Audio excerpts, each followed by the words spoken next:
Et en fait, cette femme-là a compris que ma faille, c'était l'argent. Ma patronne est déjà arrivée dans les bureaux en disant Bon, elles sont pas motivées aujourd'hui, hein. Allez, tout le monde retire ses chaises. On enlève les chaises, on est debout. Tant qu'on n'a pas vendu, on reste debout. Bon, allez, bonne vente, bon chiffre, j'ai des sacs à main à m'acheter. On fait sa richesse sur le dos des gens. Donc là, il y a deux possibilités. C'est soit tu te mets en arrêt maladie de suite, soit je déchire ta rupture conventionnelle.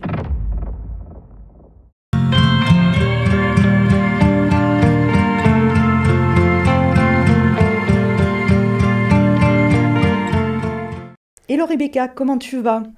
Je vais bien, je suis contente d'être là.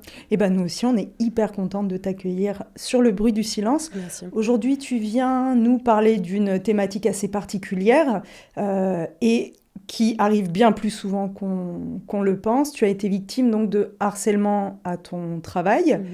Dans un premier temps, j'aimerais te poser quelques questions par rapport à ça.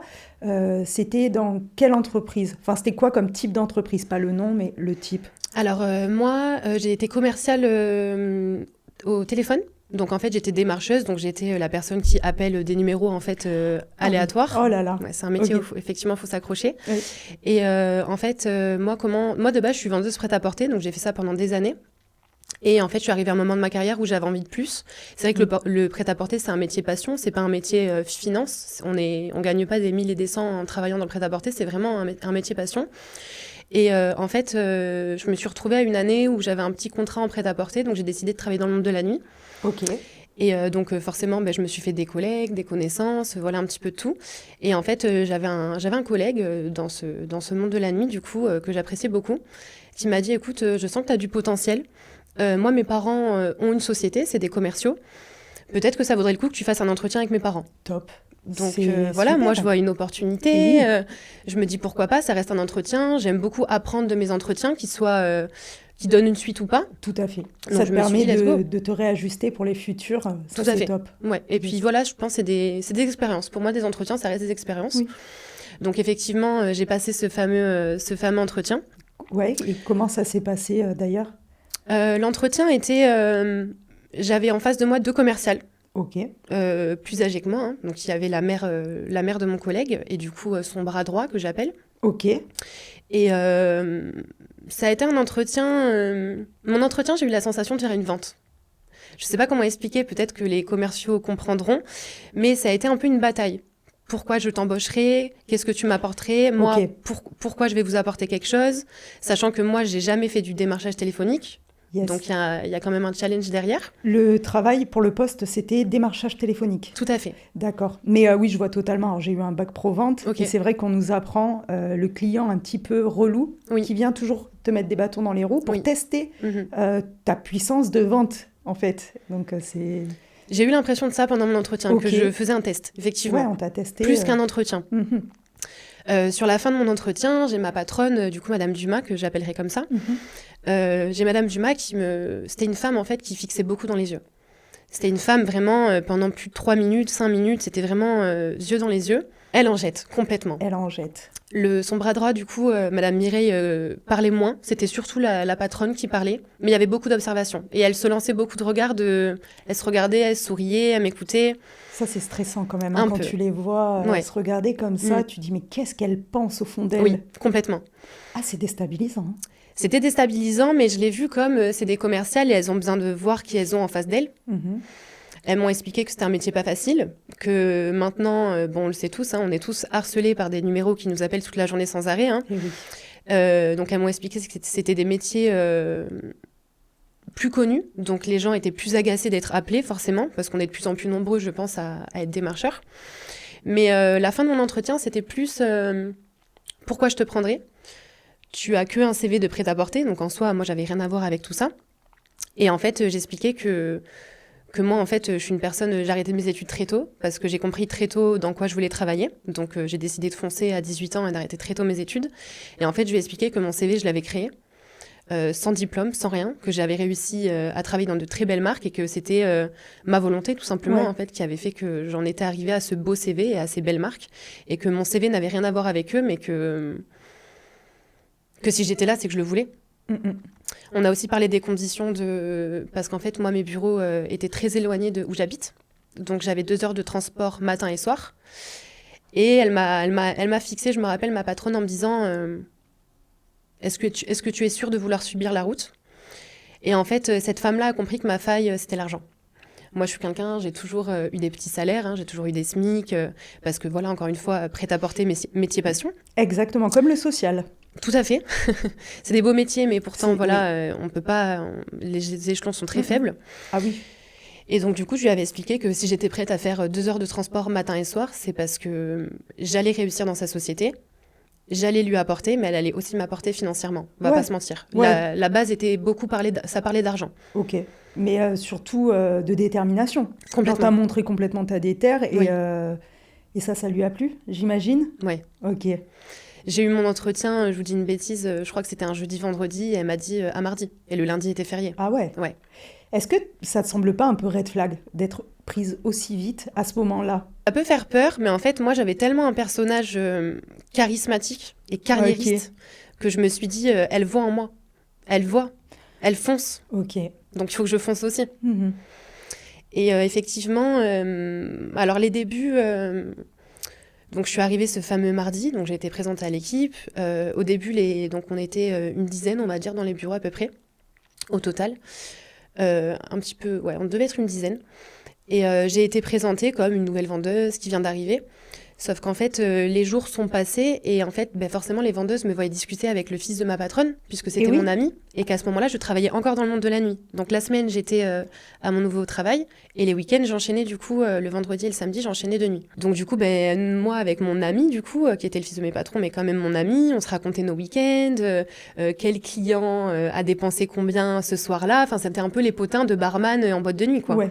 Et donc, du coup, en fait, je pense que les autres vendeuses, effectivement, se sont dit « Ah, elle connaît le fils des patrons. » Mais moi, je suis vraiment arrivée neutre. Je voulais pas arriver et dire Bonjour, je suis rentrée par le biais d'eux. » Pour moi, c'était une occasion comme une autre, mais je me sentais pas privilégiée. Ouais, je me suis dit, en fait, j'ai pas envie qu'elle pense que je rentre par piston, alors que je rentre par uniquement détermination, parce qu'au final, j'ai tout approuvé, puisque c'est pas mon métier. Donc, j'aurais pu ne pas réussir dans ce métier-là, et voilà, et 2 mois après qu'on me dise Rebecca, c'est pas fait pour toi, et ça aurait été logique. Mais j'arrivais avec un challenge personnel, donc je voulais pas arriver sous la couverture du piston alors que je n'avais rien, puisque j'avais tout approuvé. Et puis surtout, c'est vrai que ça peut mettre en difficulté dans une équipe d'être nouveau, d'arriver, de connaître le fils d'eux, et tes collègues peuvent se liguer contre toi. Il y a toujours un bouc émissaire. C'est humain. Ouais, enfin c'est humain. Non, mais je peux entendre elle est venue, est-ce qu'elle aura pas des avantages? Et j'ai appris par la suite que mes collègues m'ont avoué qu'elles ont pensé à ça. D'accord. Oui, on va en revenir après, mais ok.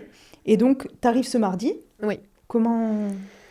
J'arrive en observation, parce que du coup, en fait, ce que j'ai bien aimé dans cette formation, parce que j'ai eu une super formation, déjà, on nous donne un book qu'on n'a pas le droit de ramener chez nous le soir à la maison, qu'on a tous les jours au bureau à disposition, avec comment aider, en gros, à présenter la société au téléphone, pourquoi on démarche les gens, pourquoi je vous appelle.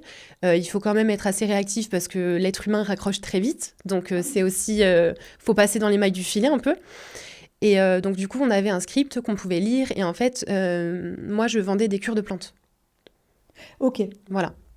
Pour plein de raisons, les problèmes articulaires, enfin voilà, tout ce que les plantes peuvent apporter, tout ce qui est déjà, ce qu'on n'a rien inventé. Oui. Hein. Et donc du coup, moi j'apprenais les plantes, quelle plante sert pour tel organe, pour quelle pathologie. Du coup, c'était aussi une formation en termes déjà de plantes, mais de maladies, parce qu'au final, il faut apprendre les maladies pour savoir comment les traiter, comment les conseiller. Ça a été une vraie formation sur... j'ai l'impression d'avoir fait des études de médecine ou de pharmacie, quoi. Ok. Donc très intéressant. Et du coup, les 3 premiers jours, en écoute. Donc j'ai un casque sur les oreilles et j'entends la personne à côté de moi au téléphone et j'entends le client. J'entends les 2 parties, en fait. Donc hyper intéressant, parce que j'entends des vendeuses se faire accrocher au nez, bien sûr, lier des amitiés avec des personnes qu'elles ont depuis 15 minutes au téléphone. Et oui. Et ça parle de problèmes de santé, et ça parle de divorce, et ça parle de deuil, et ça parle de choses super perso. Donc en fait, moi, j'étais en écoute, mais j'étais prise dans les appels. Et en fait, je me rappelle, le 2e jour, il y avait une responsable plateau à côté de moi, une femme que j'admire beaucoup, qui était là depuis de nombreuses années dans cette société, qui était la number one. C'était la meilleure des meilleures. C'était la meilleure des meilleures. Ok. Elle aurait pu vendre tout et n'importe quoi, et avec un sourire et une joie de vivre. Moi, quand j'entendais cette personne au téléphone, je souriais. Alors que j'étais même pas dans son appel, je l'entendais que elle. Ah, mais quand on est souriant dans la vraie vie et au téléphone, ça se ressent tellement. Ma patronne me disait, Rebecca, ton seul outil, c'est ta voix. Dans ce métier. Uniquement. Et il faut savoir bien l'utiliser. Hein. Tout Il à fait. faut toujours sourire au téléphone. Ouais. Si tu mâches un chewing-gum, c'est terminé. Si tu fais la gueule au téléphone, le Complètement. client l'entend. Enfin, Complètement. c'est hyper bizarre C'est dit choquant. comme ça. Oui. Mais oui. Faut le vivre pour le croire, mais oui. Totalement. Donc c'est vrai que voilà, j'étais... moi, le deuxième jour, j'étais un tigre. J'étais un tigre en cage. J'entendais l'appel de ma collègue et Mais oui. il y a des moments à parler, je disais « Ah, pourquoi elle a dit ça au client ?» Mais non, faut rebondir. Fallait que j'y aille. C'était mon deuxième jour, mais je sentais qu'il fallait que je passe un appel. Et ma patronne m'a vue. Parce que c'était une femme très observatrice et son bras droit également. En fait, pour recontextualiser, mes bureaux étaient sur le terrain de mes patrons. Ok, donc là Voilà. où ils habitaient. Exactement. Ok. Et en fait, ma patronne faisait beaucoup d'allers-retours. Elle n'était pas forcément présente H24 dans les bureaux, mais elle avait son bras droit, qui, elle, du coup, était vraiment responsable de nous faire les briefs le matin, les briefs du chiffre, nous coacher, nous tirer les oreilles aussi. Voilà, c'était celle qui nous gérait vraiment à plein temps. Et en fait, ma patronne et son bras droit m'ont vue. Elles m'ont vue le deuxième jour, elles se sont dit, elle a envie de foncer. Normalement, elle me disait, les filles, les premiers jours, elles sont beaucoup en observation. Quand on leur dit, bon, ben ça y est, c'est toi qui vas faire tes premiers appels, je peux pas encore écouter. Généralement, les filles, elles ont peur de se lancer, ce qui est humain. Oui. Le premier allô, il est compliqué. Ah oui, c'est stressant. Ouais. Mine de rien, même si t'as pas la personne en face, tu sais que ton appel C'est dur. va tout déterminer. C'est dur. Moi, je sais que bon, elles nous avaient prévenus et elles en rigolaient avec nous en nous disant, vos premiers appels, ils vont être foireux. Bien sûr. Oui, bonjour, c'est la société. Des coups de panique et en plus, on a la personne au téléphone, ça fait peur au début. Donc, limite, les premiers raccrochés, on les prend en ok, j'ai réussi à dire bonjour. Les premiers raccrochés, on les prend pas personnellement, c'est vraiment, on est en formation. Et en fait, c'est vrai que moi, elle a senti que je voulais me lancer très vite. Donc, troisième jour, Rebecca, tu mets un casque et on y va. Et donc, ça y est, c'est parti, je mets mon casque et je démarche. Et au début, je suis pas sûre de moi. Mais je me rends compte que je suis très cultivée dans les maladies, finalement. Que ça parle d'asthme, ça parle d'allergie, ça parle de problèmes cardiaques, ça parle de cancer. Et en fait, je me rends compte que je suis quand même assez cultivée et j'arrive à tenir une conversation avec quelqu'un. Ok, t'avais pas cette image-là de toi avant? Non. Ok. Je savais pas. Ah, pardon, j'ai oublié de te demander, tu as quel âge? J'ai 26 ans. T'as J'avais 26 25 ans à ce moment-là. T'avais 25 ans, Ouais. ok. Du haut de mes 25 ans, j'arrive à parler santé. Ouais. Je comprends des détails de maladie, j'arrive à tenir une conversation. En gros, le but du démarchage, c'était présentation de l'entreprise, bien évidemment, pour dire pourquoi je vous appelle. Et en fait, nous, c'était basé sur un petit sondage. Donc, comment va la santé? Qu'est-ce que vous faites dans la vie? C'était vraiment... le but de l'opération, c'était de créer un lien sans avoir le côté questionnaire. Ok. Fallait faire des rencontres, pour moi. Hommes, femmes, de tout âge. C'était de la rencontre au téléphone. D'accord. Donc, les liens se créent. Donc, les gens se confient sur leur maladie. Qu'est-ce qu'ils ont pris de traitement? Qu'est-ce qu'ils se sont un jour cassés ou foulés dans leur vie? Donc, ça amène à plein de détails, à plein de sujets de conversation. Qu'est-ce que les gens font comme métier? Leurs enfants? C'est vraiment basé sur faire connaissance avec les gens. Mais moi, mon but, c'était de tirer mon épingle du jeu et de trouver... Parce que le but, c'est de leur vendre Tout à des fait. cures Tout à de fait. plantes. Exactement. Donc, il fallait que je trouve quelle plante à donner à qui Ok. et pourquoi. Et donc jusque-là, tout se passe bien. Je m'éclate. Ouais. Pendant combien de temps? Franchement, les premiers mois, Ok. je pense que pendant 2 mois et demi, 3 mois, Ok. je m'éclate. Et à quel moment t'as senti que c'était en train de te dépasser? Parce qu'il y a forcément eu Complètement. un moment Malheureusement, ouais. où peut-être que t'as vu quelque chose, enfin un red flag qui était beaucoup trop courant. Malheureusement, oui. Ok. Il y a forcément eu un élément déclencheur. Sinon, je pense que j'aurais pu courir comme ça pendant des mois et des années. Moi, ma motivation, effectivement, c'est l'argent. Il faut savoir que j'avais un vrai 2 heures de transport matin et soir. Nous, au début où j'ai commencé dans la société, on commençait à 9h30. 9h30, alors dans le démarchage, il y a une loi qui dit qu'on n'a pas le droit d'appeler avant 9h. Avant 10h, pardon. D'accord. Donc, on commençait à 9h30, mais on avait 30 minutes de brief. Comment va se passer la journée? Au niveau du chiffre, sur quoi on doit un petit peu plus se rattraper? On faisait beaucoup de livraisons avec la poste. Donc, aujourd'hui, à telle heure, il y a le facteur qui va passer pour envoyer les colis, les cures. Donc, voilà, c'était des petits briefs matinaux, matinaux, C'est pas merci. grave, t'as le droit. Qui étaient appréciables. Et voilà, ça nous mettait en condition, en fait, une petite demi-heure avant de poser nos Bien casques sûr. sur nos oreilles. Ouais, c'est plutôt pas mal comme ça au moins. J'aimais bien.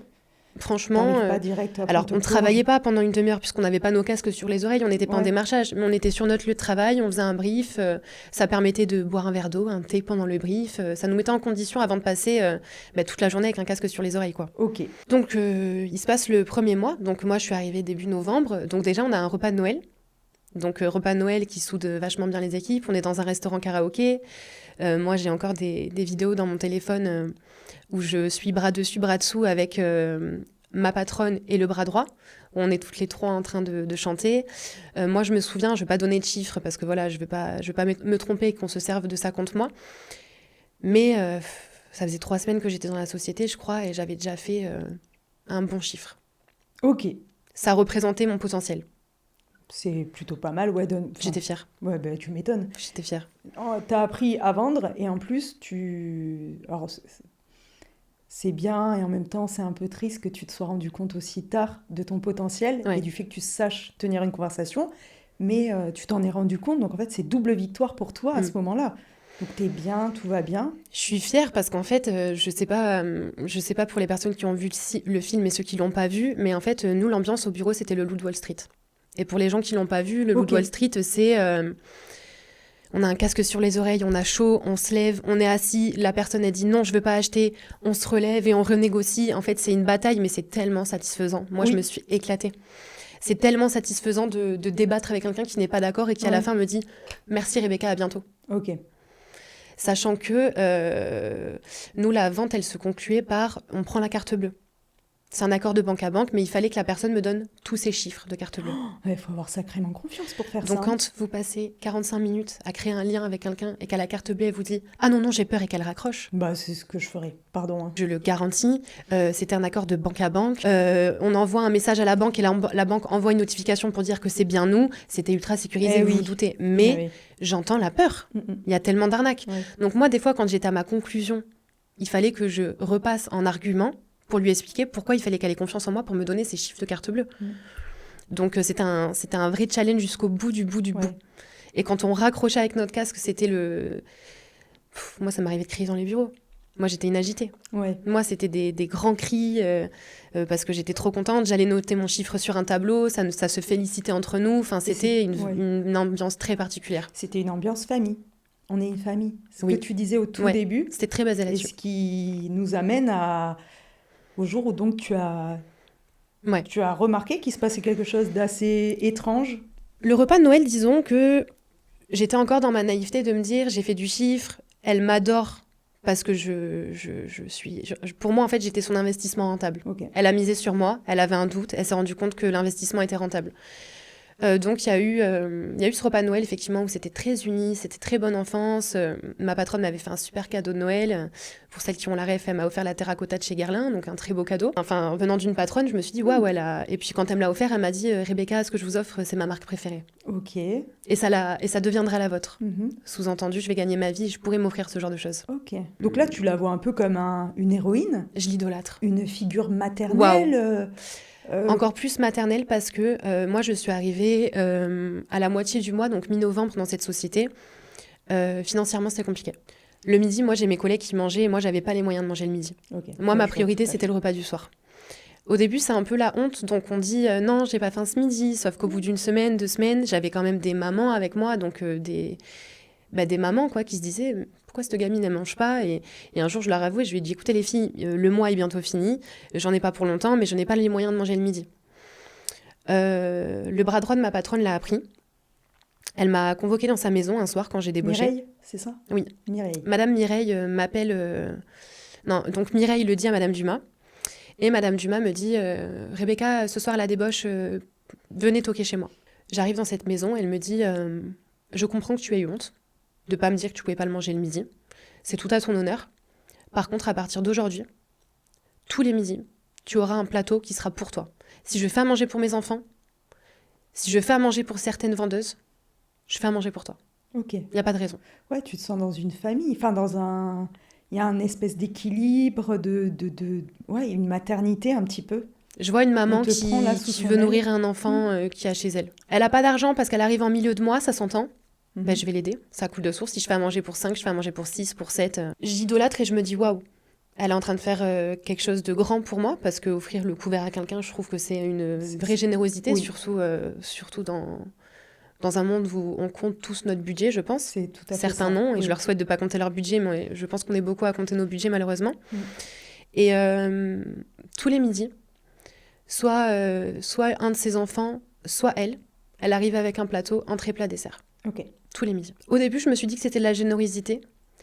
Et en fait, il y a un jour, elle m'a dit cette phrase de Rebecca, si vous mangez pas, vous n'allez pas être en forme l'après-midi. En soi, ce qui est vrai.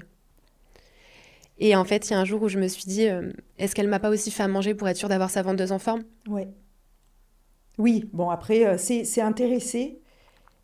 J'aurais Et en toujours le même doute. temps, elle veut prendre soin de toi. Moi, ça semble... C'est questionnant, disons. Oui. Parce qu'à ce moment-là, elle te prend sous son aile, Mhm. dès le départ. Tes collègues à côté.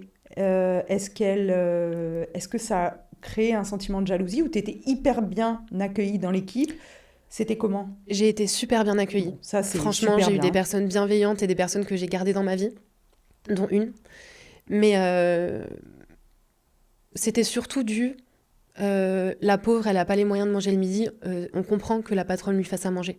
Et elles avaient leur gamelle, donc en soi, c'était plus on est rassuré pour elle. Ok. Ça a été hyper bienveillant, ça n'a pas été mal pris.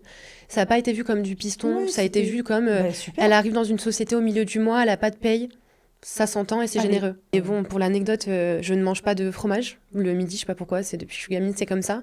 Mes collègues avaient toujours mon fromage le midi. C'était toujours qui le veut, qui le veut, qui Ok. le veut. Enfin, Ouais. moi j'étais dans le partage de s'il y a quelque chose dans mon plateau que je ne mange pas, ça va être donné autour de moi. Ouais. S'il y avait du partage en fait. Donc non, c'était bienveillant. Ouais, et puis c'est une énergie donc que ta patronne te transmettait, que toi aussi tu transmettais aux autres. Absolument. Tout se transmettait, donc Absolument. top. Là, franchement, bon, je vois pas de red flag. Non.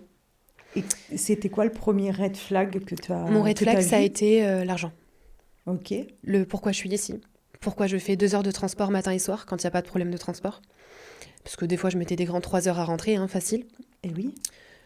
Moi, le SMIC, je le disais à ma patronne, le SMIC, je l'ai au bout de ma rue.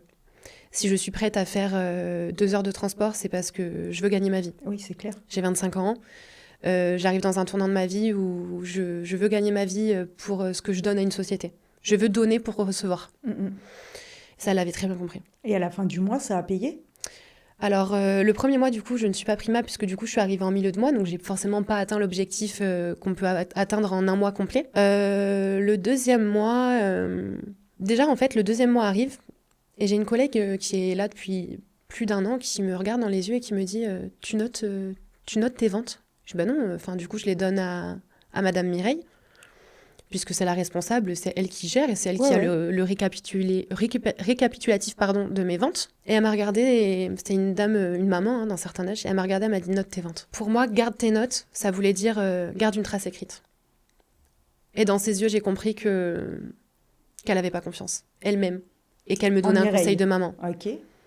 J'ai cette information, il faut que je la donne. J'ai apprécié, hein, parce que moi, du coup, bien évidemment, je me suis mis à noter au fur et à mesure mes ventes. Elle est notée dans mon ordinateur, bien sûr, pas sur mon téléphone. Hein. Tout ce qui était pro restait au pro. Donc, c'était noté dans un petit dossier. Okay. J'écrivais le mois, Madame un tel, voilà. Et on avait une condition. On avait un objectif, donc on avait tant de chiffres à faire par mois. À partir de ce chiffre, tu es primable. Très bien. Ok. C'est un salaire en plus de ton salaire. Exactement. Ok. C'est des primes, ça va de 200 à je ne sais plus combien, sans doute l'infini, je le souhaite. Ok. Mais c'est des primes qui commencent à, je crois, 100 ou 200 euros. Selon le chiffre, bien sûr. Et il y a des paliers. Donc ça, jusque-là, si bon, tu ça fais paraît logique. 20 ventes ben, ça se calcule selon un palier. Okay. Mais, et je dis bien mais, la condition pour que la vente soit faite et que du coup la prime soit donnée, il fallait que nos devis soient signés. Très bien. Je fais une vente, j'envoie le devis par mail et après c'est le service qui doit s'occuper des devis et des relances clients qui s'en occupe. Moi, je suis que démarcheuse. J'ai mon téléphone, enfin j'ai mon client en one shot. C'est ce jour-là, et à la fin de l'appel, je ne l'ai plus jamais au téléphone. Il faut que mes devis soient signés. Donc on nous explique qu'il faut aller voir Madame Mireille, donc le bras droit, et lui demander de temps en temps où en sont nos devis, à quel moment Madame Intel a signé, Madame Intel a signé. Et en fait, les jours passent, donc moi je suis motivée, hein, donc je fais du chiffre, et je m'épate. Je m'épate parce que j'arrive à... On m'explique que c'est... On rentre dans des personnages, c'est du théâtre. Et oui. Donc, moi, on m'avait dit que j'avais le droit de changer de prénom, mais je suis tellement naturelle que j'arrivais pas à changer mon prénom. Ouais. C'était impossible. Donc, j'ai gardé mon prénom. Mais par contre, en fait, si vous voulez, le commerce, c'est beaucoup d'empathie et d'écoute. Et un client qui se sent écouté et compris, malheureusement, et c'est le jeu, hein, on se calque un peu à la vie des gens. Une femme qui avait divorcé, racontez-moi votre divorce, comment il s'est passé. Le mien, mon divorce, ça a été la guerre. Un coup, j'étais divorcée, un coup, j'avais des enfants, un coup, j'étais une mère célibataire. C'est le travail du vendeur, hein. Voilà. C'est de faire croire au client qu'il est unique ou que tu as vécu les mêmes choses que lui. Tout à fait. Technique classique de la vente. Donc au début, j'avais du mal et puis bizarrement, je me suis trouvé un talent. Ok. C'était au point de « Oh, m'en parlez pas, vous voulez pas rester au téléphone avec moi? Ce soir, j'ai le bain, j'ai les devoirs, franchement, j'ai envie de rentrer à la bourre, j'ai même pas envie de rentrer. » Et en fait, il y a des soirs, je rentrais chez moi, je me disais « Mais qui je suis ?» Enfin, je me suis dit, si je fais ça pendant 10 ans, je vais avoir plusieurs personnalités, quoi. Oui. Donc c'est vrai que c'est assez prenant comme métier, par contre, parce que c'est beaucoup d'investissement. Hein. Personnel. Moi, je finissais des ventes, des fois, les mains moites. Enfin, voilà, c'est prenant. Ok. Et en fait, je vends, et je me dis... Madame Mireille, est-ce que tel devis a été signé? Tel devis a été signé. Alors, elle a signé. Lui, j'arrive pas à l'avoir au téléphone. Lui, il a pas signé. Et en fait, il y a un soir, je suis dans les transports, parce que du coup, j'avais beaucoup de transports donc le matin et le soir. Donc, j'avais le temps de penser à mes journées aussi. Et il y a un soir, je me suis dit, ok, tu fais tes ventes. Ok, l'argent rentre. Dans la poche de ma patronne. Dans la société. Mais si mes devis ne sont pas signés, je serai primée quand? Si la dame que j'ai téléphonée en décembre, elle signe son devis 6 mois après, et que tout est décalé. Oui. Personne ne signe en même temps, le même jour, tout le temps. Je cogite dans les transports. J'ai du mal à m'endormir le soir. Pourtant, c'est des journées fatigantes, j'ai 2 heures de transport, donc je suis quand même fatiguée. Et je me dis, s'il y a une personne qui détient le pouvoir de faire signer les devis, elle me dit que les devis ne sont pas signés. Moi, j'y crois. Mais s'ils ne sont pas signés, je vais être primée quand? Je vais être au SMIC pendant combien de temps? Ok. Je le garde pour moi. Tu te dis, ok, je vais rien dire, je vais voir quand même comment ça évolue. J'observe. Et ouais, là, ça commence à être red flag, en effet. Donc tu continues de toucher le SMIC et tu vois pas tes primes. Non. Ok. Sachant qu'on avait un objectif qui était quand même joli. Ouais. Donc il fallait déjà aller chercher son objectif. Ok. Mais j'allais chercher. Et Dame Mireille et Madame Dumas sont très proches. Ça part en vacances ensemble. Ok, ouais, c'est ça garde les enfants quand il y en a une qui est malade. C'est meilleure amie. Ok. Je leur avais donné des petits surnoms. Moi, c'était Javotte et Anastasie. C'est les deux jumelles dans Cendrillon. Ouais, c'est comme je ça. vois très bien qui c'est. C'est des pestes. Ok. Donc là, je crois comprendre que finalement, les devis sont réellement signés, que l'argent rentre dans les poches de quelqu'un d'autre. C'est une supposition que je fais. Ouais. Moi, ça va encore plus loin. Je me dis, l'argent rentre. Quoi qu'il arrive. Mais mon argent, il rentrera pas à cause d'un devis et d'une signature. Donc, comment ça va se passer? Et en fait, je me fais des nœuds au cerveau. Et en fait, il faut savoir que j'ai rencontré... il y avait une de mes collègues, du coup, qui avait, je crois, entre 3 semaines et 15 jours d'ancienneté. Donc, elle était arrivée récemment comme moi. Ok. Et je sais pas pourquoi, cette fille, quand on se regardait, je sentais qu'on arrivait à se parler en se regardant. Et en fait, elle était souvent assise en face de moi. Donc en fait, on n'avait que des écrans qui nous séparaient, donc on levait souvent les yeux. Et un jour, on est en salle de pause. Donc je suis avec des anciennes recrues, plus cette personne, du coup, qui est là depuis à peu près 10 jours, 3 semaines. Enfin, c'est récent comme embauche, quoi, ça n'a pas un mois. Et on mange, donc je suis avec des mamans, mes collègues... Et je dis, ouais, en vrai, parce que moi, je chiffrais pas mal, donc pour moi, ça me paraissait atteignable, les primes. Je dis, en vrai et tout, on est le temps du mois, je suis à tant de chiffres, je trouve les primes, elles sont quand même correctes, elles sont quand même, c'est atteignable, quoi. Au niveau des primes, dites-moi si c'est indiscret, mais c'est facile d'être primé, je viens d'arriver, je pose des questions, quoi. Oui, normal, la base. L'argent. Je voulais pas être indiscrète, mais je me suis dit, comment je le pose, c'est plus, vous trouvez que les primes, elles sont facilement atteignables? Il se passe exactement ça. Pas un bruit. Elles sont en train de manger et elles me disent oui. Elles n'ont jamais vu la couleur de leur prime. Mais du coup, avec la nouvelle recrue, on se regarde. Je me dis peut-être que j'ai mal formulé. Là, c'est le déni en moi qui parle. Hein. Peut-être que j'ai mal formulé. Non, mais c'est vrai que je trouve que le plafond, il n'est pas très haut. Vous avez récemment des primes, vous? Ça se passe comment, vu que vous êtes là depuis beaucoup de mois et voire des années? Silence total. Silence. Pour la deuxième fois. Et tu leur as dit, parlez-moi. Et je me suis dit, Bichette, je crois que je suis en train de forcer à tirer une information qu'elles n'ont pas envie de me donner. Donc déjà, tu me mets dans un climat de, il y a un problème. Ouais, ça fait très sectaire, hein. Ouais. Enfin, c'est hyper sectaire que tout Faut le pas monde se parler. taise d'un coup. Ouais, il faut pas parler. Comme si elles avaient été briefées en amont. Exactement. Si elles en parlent, elles vont avoir des problèmes. Je comprends pas. Ok. Sauf que du coup, la nouvelle recrue, moi à l'époque, j'étais encore fumeuse à ce moment-là, donc on va dehors fumer. Et je lui dis, t'as compris le blanc tout à l'heure? Tu trouves que j'ai été indiscrète sur l'argent? Elle me dit non, je t'ai pas trouvée indiscrète. Moi, j'attendais la réponse et j'étais comme toi en me disant, c'est quoi ce blanc? Et je lui ai dit, je vais l'appeler Marion. Je lui ai dit, Marion, je le sens pas. Je lui ai dit, écoute, Marion, moi j'ai ma mère qui a été commerciale au téléphone pendant des années. Je vais lui parler du système des primes parce que les devis... Déjà que c'est un métier dur, si en plus tu dois pas être payé comme Pitié, je fais pas ça pour m'épuiser mentalement, quoi. Et en fait, effectivement, je dis, ouais, maman, toi qui as été commerciale dans plein de boîtes, comment ça se passait, les primes? Moi, c'est un système de devis, oui, Rebecca, c'est normal. Je dis, mais par contre, je trouve que mes devis, ils sont pas signés, quoi. Il y a qu'une personne qui peut les faire signer et j'ai l'impression que quand je parle de 10 devis, on me dit, ouais, il y en a 2 qui sont signés. Okay. Donc je trouve que la route est longue. Et comment on va faire pour avoir tout en même temps de signer, pour être primable sur un mois, alors que tout est décalé 2 mois? Je suis sûre que les devis sont signés depuis. Et qu'on... Enfin, en tout cas, j'en suis persuadée. Moi, je pense qu'elle prenait l'argent et qu'elle faisait pas signer les devis parce que grâce à ça, c'était il est pas signé le devis. T'es pas primable. Donc elle se prenait l'argent. Bien évidemment, puisque le client paye tous les mois. Donc moi, ma vente, elle est faite. Okay. Et tous les mois, tu vas avoir mes clients qui te payent par mois la cure. Ok. Et je me suis dit, en fait, je pense qu'elle signe vraiment pas les devis. Mireille. Les deux. Mireille et... C'est censé être Mireille, mais Madame Dumas est complice, forcément. Ok, bah oui, c'est en plus la grande patronne, donc ok. Donc mon doute arrive, et ma deuxième collègue qui est avec moi a le doute également, donc on s'en parle. Et en fait, hormis ça, donc tout ce qui se passe en termes de primes, tout ça, les briefs sont salés le matin, c'est très froid.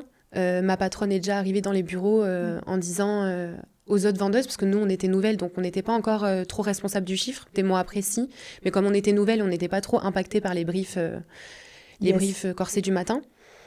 Ma patronne, c'était vous me chiez dans les bottes, moi je m'occupe de vous, je suis là, je vous achète du café à volonté. Et avec Marion, du coup, on était mal à l'aise en mode waouh. Enfin, c'est gênant de voir des filles se faire gronder en public un peu. Oui, c'est humiliant, c'est gênant.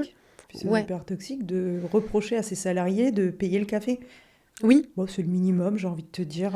Même si, bon, tout le monde n'est pas pareil. Pour elle, c'était une chance, ce qu'elle nous accordait. Oui, c'est gentil, mais de là à nous engueuler... Elle nous a déjà dit... moi, quand j'ai vu le chiffre la semaine dernière, mon ordinateur portable, je l'ai fendu en deux. Donc je me disais, waouh, t'es colérique. Donc là, il y a une sorte de toute-puissance, en fait, qui est en train de se mettre à régner. On dirait que ça fait plusieurs mois que t'es là. La lune de miel, entre guillemets, semble enfin terminée. Ouais. Et donc là, on rentre dans le... On rentre dans le vif du sujet. Déjà, les conditions, le matin...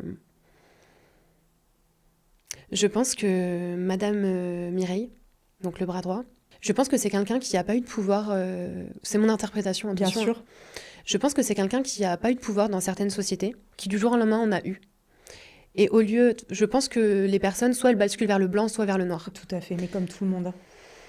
Et je pense que cette personne, d'avoir du pouvoir dans les mains et de pouvoir faire peur, parce que statut un peu haut placé, je pense que de faire peur aux petites mains, ça l'a... Elle a adoré. Le monde est petit, donc j'ai appris que oui, effectivement. C'était même une personne qui avait apparemment été harcelée dans d'autres travails, donc ça m'a doublement peinée de me dire que comment tu as pu devenir l'harceleur. Et effectivement, le matin, c'était que j'en ai pas une seule qui ne sourit pas devant son ordinateur. La prochaine qui ne sourit pas, elle prend le portail et qu'elle revienne pas demain. Donc c'était des sous-entendus de « t'es viré le soir même ». Enfin, pour moi, il faut appeler un chat un chat. Tu ne souris pas de la journée, ne reviens pas demain. Je vois pas ce que... Enfin, ça peut pas être plus clair. Oui. C'était beaucoup de ça, c'était beaucoup de... Bon, allez, bonne vente, bon chiffre, j'ai des sacs à main à m'acheter. Donc au début, je le prenais sur le ton de l'humour. Je me suis dit, bon, c'est une femme, elle a de l'humour. Non, pas du tout. Ça a commencé à se corser. On a eu une première convocation. Du jour au lendemain, c'était beaucoup de Scarface dans les bureaux. C'était un peu, ça commençait un peu à être la guerre. Et en fait, ce qui s'est passé, c'est qu'on a été convoqués, on a été 3 vendeuses à être convoquées avec ma patronne, donc du coup, dans sa propriété. Une première vendeuse passe, elle reste peut-être 20 minutes en entretien, elle revient, elle s'assoit, je dis ça va, oui, c'était un petit brief, un petit brief de l'année, quoi. C'était après les vacances, donc après le Nouvel An, tout ça. Je pense qu'on est en février-mars, donc petit brief de l'année, quoi. Je me dis, bon, c'est normal qu'on y passe toutes. Ma collègue qui a du coup moins d'1 mois d'ancienneté passe, elle reste plus longtemps. Elle reste une bonne demi-heure. Je pense que ma patronne, à ce moment-là, dans le temps, elle savait qu'on commençait à se méfier d'elle. Je sais pas comment l'expliquer. Elle le savait. On parlait trop de nos devis. On courait après nos devis. Oui, mais en logique. Fait, vous étiez en train de découvrir qu'il se passait quelque chose de pas net. On posait trop de questions. Ok. Et en fait, ma collègue est convoquée une 30aine de minutes. Elle sort. Je vais aux toilettes. Elle me coince dans les toilettes. Elle me dit, tu vas dire ça, ça et ça. Ils m'ont posé ça comme question. Donc moi, je me dis, je suis dans un film. Enfin, déjà, on est dans des toilettes. Ils m'ont demandé de quoi on parlait dans notre vie, de quoi on parlait sur la société. Qu'est-ce qu'on se dit quand on est dans la vie de tous les jours ? Qu'est-ce qu'on pense de la société ? Et qu'est-ce qu'on se dit entre nous sur la société ? C'est hyper grave, c'est toxique. Je suis dans 10 mètres carrés de toilettes. Je me dis, waouh, d'accord. Donc heureusement, Dieu merci, il y a cette Marion, et vraiment je l'aime d'amour, mais qu'elle m'ait dit, qu'elle m'ait mis en contexte, quoi. Pour moi, c'était une évaluation d'année. Ah, pas du tout. Donc je prends mon courage à deux mains et je toque. On me fait rentrer, on m'assoit autour d'une table. Donc du coup, on a Madame Dumas et Mireille, Madame Mireille. Bon voilà, Rebecca, on voulait savoir comment tu te sens dans la société. On a vu qu'au niveau de ton chiffre, il y a des moments où tu décolles, où tu cartonnes, t'es impressionnante. Et en ce moment, on trouve que t'as un petit coup de mou. On trouve que même dans tes appels, t'as moins la niaque, on a moins la Rebecca qu'on a l'habitude de voir. Est-ce que tu peux nous dire pourquoi ? Moi, j'explique que je pense que j'ai un coup de mou et que je l'assume effectivement. Que moi, c'est financier. Bien sûr, t'es venue pour l'argent, appelons un chat, et c'est tout à fait normal. Ouais. Et t'as pas de thune. Tu te tapes 2 à 3 heures de trajet par jour. C'est fatigant. C'est fatigant, c'est usant. Tu peux même pas te faire plaisir avec l'argent que t'as pas gagné. Non. C'est terrible. Et je me bats tous les jours pour, quoi. Donc c'est fatigant. Et elles me disent... déjà, le moment où je dis... moi, je vais vous dire, c'est l'argent. Les deux, elles se sont regardées, elles se sont souries. Et elles ont dit, ah ben merci de votre honnêteté, hein, parce que les deux autres, juste avant, elles n'ont pas osé en parler de l'argent.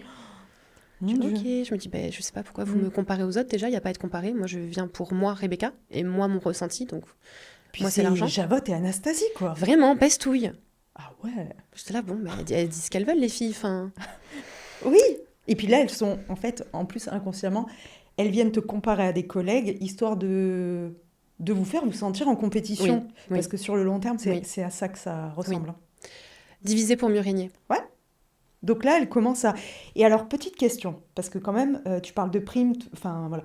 Tu faisais quel horaire ? Les horaires types que tu faisais, alors, donc 9h30, ça j'ai... Au début, on était sur du 9h30, 17h30. Ok. Et après, du coup, vu qu'en fait... au bout d'un moment, on s'est rendu compte que les briefs d'une demi-heure, il n'y a pas des briefs d'une demi-heure tous les matins. Il y a des matins, c'est bon, il y a tant à faire aujourd'hui, bonne vente, et on enfile nos casques et c'est parti. Okay. Donc en fait, on a décidé de changer. Et puis au niveau des bouchons, mes collègues qui étaient véhiculés, c'était un peu compliqué ces horaires-là. Donc on a décidé de passer sur du 10h-18h. Et en fait, effectivement, mes collègues en voiture avaient beaucoup moins de bouchons dans ce créneau-là. 10h, Donc moi, je me suis dit, youhou, je vais pouvoir dormir un peu plus. Donc je me lève plus à 6h, mais je me lève un petit peu après, donc ça fait du bien déjà. Et parce que moi, du coup, j'avais tellement de transports en commun à prendre que j'arrivais 45 minutes plus tôt à mon travail. Oh là là, tous les matins. L'enfer, pardon. Oui. Mais la détermination, quand on veut, on peut. Bien sûr. Et quand on a un objectif, on y va. Oui. Donc voilà, et en fait, je suis assise sur cette table, donc j'explique que moi, ma baisse de motivation est l'argent. Et que, en fait, je suis épuisée parce que j'ai l'impression de courir après une carotte que j'ai sans cesse l'impression d'attraper que je n'attrape pas. L'âne et la carotte. Exactement. Et que moi, encore une fois, le SMIC, je l'ai au bout de ma rue. Et je leur dis, moi, je m'éclate dans mon métier, mais là, ça devient dur et je m'effondre. Je pensais pas. Et j'ai eu honte même après, mais je m'effondre comme une enfant. Vraiment je suffoque parce qu'en fait, je l'ai tellement gardé pour moi et je suis tellement frustrée que je suis en train de leur dire, mais je suis à bout de nerfs. Mm-hmm. Vous êtes en train de me promettre quelque chose que vous ne me donnez pas. Mais c'est bien que tu aies osé le faire. Hein. Et j'ai eu le droit comme réponse de Madame Mireille, qui était une femme Elle avait un sourire méchant. C'est une des premières fois que je vois ça dans ma vie, mais un sourire méchant. Là, tu rentres dans un cercle vicieux. Parce que tu déprimes, donc du coup tu vas être moins performante. Si t'es moins performante, tu vas faire moins de chiffres. Si tu fais moins de chiffres, tu seras encore moins primable. Il y a même un bout de mon cerveau qui me dit, mais elle a raison. Si je suis pas bien, si je suis déprimée, bien évidemment que je vais moins vendre, bien évidemment que... Oui. Donc là, on est en train de te retourner un peu le cerveau. Ouais, je pense.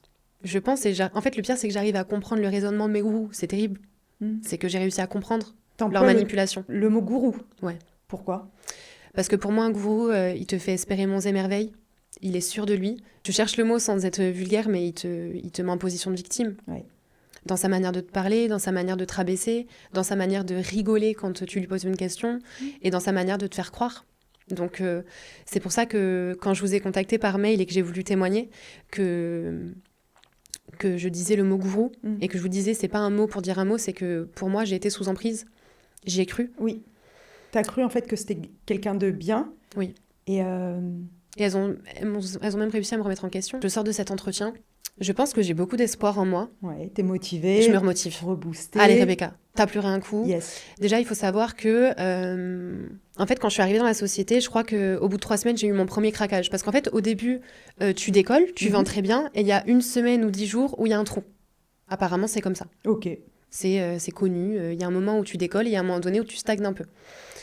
Et en fait, le moment où j'ai stagné, je suis au téléphone, j'ai les larmes qui montent aux yeux, donc je pars en pause à l'extérieur. Ma patronne me voit pleurer, au loin, et elle me dit « Rebecca, vous venez me voir, vous venez à l'intérieur ». Donc je rentre dans sa maison, elle m'assoit dans son canapé, je suis avec son mari, une vendeuse qui est celle que je vois comme la meilleure des la meilleures. meilleure des vendeuses que j'ai vues de ma vie. Un être humain pur. Et je suis avec toutes ces personnes-là, du coup, dans cette maison. Je pleure et je dis à ma patronne, voilà, ça fait 10 jours, je rame. Au début, je vendais très bien. Là, ça fait 10 jours, je sens que je tourne un peu en rond, je stagne. Ils se sont tous regardés. Ils ont tous explosé de rire. Et ils m'ont dit, t'as été longue. Hein. Normalement, ouais, quand on embauche des vendeuses, au bout de 3-4 jours, elles pleurent dans ma maison. Toi, t'as mis 2 semaines. Normalement, une vendeuse, au bout du 3-4e jour, elle pleure. Toi, t'as mis 3 semaines à pleurer, félicitations. Ok. Et comment tu te sens à ce moment-là ? Est-ce que tu te dis, ok, ça veut dire que je suis meilleure que les autres ou... Ça veut dire que c'est normal. Ça veut dire que si je craque, c'est parce que le métier, il est dur et que, Ouais, en fait, c'est c'est calculé, elles ont l'habitude. D'accord, ok. C'est ok, c'est contrôlé. C'est normal que je sois dans cette maison et que je pleure. Elle m'attendait. Donc voilà. Ça, et ça donc, fait que 10 jours à ce moment-là que t'es au boulot. Hein. Ouais. Donc entre-temps, bien évidemment, je m'éclate, je crée des liens, j'apprends des maladies, je fais connaissance avec des chefs d'entreprise, des femmes au foyer, des gens extraordinaires. Enfin voilà, j'ai le temps de m'amuser quand même. Et effectivement, après cette réunion, je me dis, allez Rebecca, on se motive, c'est un coup de mou. Donc je continue à m'éclater et à performer comme jamais. Et dans les bureaux, c'est bienveillant, il n'y a pas de jalousie. C'est quand je vends, je lève la tête et mes collègues, elles ont tout le sourire pour moi. C'est trop bien. C'est des bravos, c'est quand il y en a une qui va boire un café, elle te touche l'épaule pour te féliciter d'il y a 2 heures parce qu'elle n'a pas eu le temps de te dire félicitations parce qu'elle est en ligne. C'est quand même assez bienveillant. Donc je me remotive et je me dis, tu sais quoi, tu vas parler des devis jusqu'à qu'ils soient signés. Puisque je me suis dit, Rebecca, tu te fais une boule au ventre. Parle aux personnes concernées. Ouais. Pourquoi t'attends ? Donc, excusez-moi, Madame Mireille, par rapport au devis, oui, on fera un point demain. Le lendemain, excusez-moi, Madame Mireille, mais du coup, est-ce qu'on pourrait faire un point vous en avez 3 qui sont signés, je reviendrai vers vous dans tous les cas. Hyper nonchalante. Je t'agace. Oh là là. Je t'agace. Je ne fais que demander ce qui me revient de droit, finalement. Mais excuse-moi, genre toi tu gagnes super bien ta vie et moi je suis où là-dedans ? Genre je t'agace, mais enfin, mets-toi à ma place, je sais pas. Et en fait j'aimerais, ce qui est important dans cette terrible expérience, ça a été surtout, je veux parler aussi de la maltraitance dans les bureaux. Oui. Nous, on a eu le droit à des maltraitances, parce que j'appelle ça des maltraitances. Ma patronne est rentrée dans les bureaux, elle regardait Madame Mireille, son bras droit. Elle voyait que le chiffre n'était pas au top, parce que ça arrive, hein, on n'est pas des magiciennes, hein, on ne va pas mettre de l'argent sur les comptes des gens, quand c'est Bien non, sûr. c'est non. Il y a même des gens qui nous disaient, je suis très intéressée, mais pendant 2 mois, je ne peux pas, j'ai pas les moyens. Donc c'est ok, enfin voilà, la personne n'a pas les moyens, c'est tout à fait compréhensible. Bon, elles sont pas motivées aujourd'hui, hein. Allez, tout le monde retire ses chaises, on enlève les chaises, on est debout. Tant qu'on n'a pas vendu, on reste debout. Et dans ma tête, je me suis dit, ça se fait. C'est des petites punitions comme ça, là. Enfin, On est debout pendant des heures. Pendant des Mais par heures. contre, si moi j'ai vendu, je suis assise, donc j'ai toutes mes collègues en face de moi debout. Et moi, je suis assise. Mais c'est horrible. C'est terrible. Elles te mettent tout le temps en concurrence. Et c'est avec tout le monde. Hein. Et elles te maltraitent. Enfin, Ouais. toi et les autres, finalement. Moi, ça m'a fait... Alors moi, j'étais vue comme l'hyperactive du bureau. Je passais ma vie debout. J'avais du coup mon casque qui était relié à mon... Oui. Mais en négociation, moi, je suis quelqu'un, j'avais besoin d'être debout pour négocier. Bien sûr, oui, Mais oui, de j'ai marcher une collègue pour... à moi, elle était travailleuse handicapée, enfin, elle avait une broche dans le bras, donc des fois, être assise, c'était peut-être plus confortable pour elle. Bien sûr, rien à faire. Genre, tu restes debout. Tant que t'as pas fait de vente, tu restes debout. Ça arrivait plein de fois. Pendant des heures. Ouais. C'est hyper grave. Mais oui. C'était beaucoup de... Je sais pas, en fait, nous, ça nous arrivait, des fois, on n'était pas tout en ligne en même temps, donc on entendait notre collègue rigoler avec des clients, et puis on tombe sur des gens très, très marrants. Enfin, faut pas croire, il y a des gens au téléphone, on a des gros feelings, donc il y a beaucoup d'humour qui passe, c'est vraiment en fonction de chaque profil. Et ça nous arrivait de rigoler de ce que notre collègue était en train de raconter avec son client. Et on avait Madame Mireille qui avait un bureau en baie vitrée, donc qui passait ses journées à nous observer. Et des fois, c'était pourquoi ça rigole là-bas? Bossez. Je me dis mince, on a un métier qui est difficile. Alors quand ça l'arrange, elle-même rigole avec nous. Et il y a une ambiance folklorique dans les bureaux. Mais par contre, quand c'est non, c'est non. Quand elle veut. Parce que c'est une petite chef. Je pense que c'était le pouvoir de dire taisez-vous. Et que ça fonctionne. Je pense Bien qu'elle sûr. a adoré ce rôle-là. Et quand elle disait taisez-vous, vous aviez peur? Comment vous vous sentiez? On faisait pas les malines. Hein. C'est fou, non, de se sentir Non. pas assez à l'aise pour réagir, quoi. Non, c'est tellement de l'humiliation, ça parle tellement avec du caractère et en public, c'est... Non, personne ne la ramène. Enfin... Ok. Oui, Madame Mireille. Et donc là, t'es, par exemple, au bout de 5-6 mois, mettons, si une nouvelle arrive et parle des primes, comme toi tu l'as fait, est-ce que tu t'aurais fait comme elles ont fait avec toi, c'est-à-dire baisser la Alors, tête et rien on dire? a eu une recrue Ah, c'est arrivé. que j'ai moi-même recrutée. En plus. Quoi? Ouais. Mais attends, t'es montée en... J'ai une copine qui cherche du boulot, Ah, elle a ok. besoin d'avoir une situation, un appartement. Je fais écoute, je vais faire passer ton CV, sait-on jamais. Bon, elle est partie aussi vite qu'elle est arrivée, hein. Elle a vite compris l'ambiance. Elle m'a posé des questions sur les primes et je lui ai dit tant que tes devis sont signés, ils sont signés quand les devis? Eh bien écoute, quand j'aurai la réponse à ta question, je te répondrai. Donc elle a compris. J'ai dit écoute, si tu arrives à sortir de ta situation, trouver un logement, je te le souhaite, d'y arriver avec. Mais j'ai pas la réponse à ta question pour les primes. Ok. Donc elle savait.